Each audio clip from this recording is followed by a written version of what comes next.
দা তুমি যে 100 টাকায় আনলিমিটেড চিকেন বিরিয়ানি দিচ্ছ, সাথে আবার ডিম দিয়ে, চিকেনের সাইজ কত থাকছে? চিকেনের সাইজ থাকছে 120 গ্রাম। আচ্ছা, আর মটনটা আছে আমাদের 180 টাকা। 180 টাকা, 120 গ্রাম। 120 গ্রামের। একটু দেখাতে বলবো।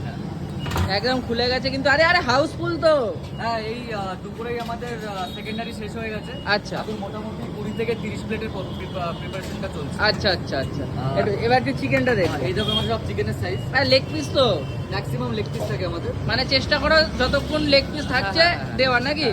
আচ্ছা, এটা মাটনটা দেখাতে আর বলবো। এই হচ্ছে আমাদের মটনের সাইজ। আচ্ছা, কত গ্রাম দাদা এটা? 120 গ্রাম। সেম 120 গ্রাম। 120 গ্রাম। আচ্ছা, আর এরকম কিন্তু একটা কথা বলে দাদা, তুমি ঢাকনা খুললে একটা দুর্দান্ত কিন্তু গন্ধ বেরোচ্ছে। একদম একদম। আর দেখো আমি একটা জিনিস দেখাই যাই। আচ্ছা দেখাও। এই যে আমাদের আলু, আচ্ছা এই যে 100 টাকায় আমি বিরিয়ানি দিচ্ছি, তার মানে এই নয় যে কালার দিয়ে কোনো আমাদের জিনিস বয়েল করা হয়। একদম পেঁয়াজের রসে যেটা আর কি বয়েল হয় আলু, তুমি same- কালারটা দেখলেই বুঝতে পারবে। একদম একদম দেখাই যাচ্ছে। কোনো মানে এক্সট্রা অর্ডিনারি ফুড কালার নেই। নেই নেই, এক্সট্রা ফুড কালার কিছু নেই, যা আছে ন্যাচারাল। আচ্ছা, কাশ্মীরি চিলি পাউডার থেকে কালারটা আসে, পেঁয়াজের রস থেকে কালারটা আসে।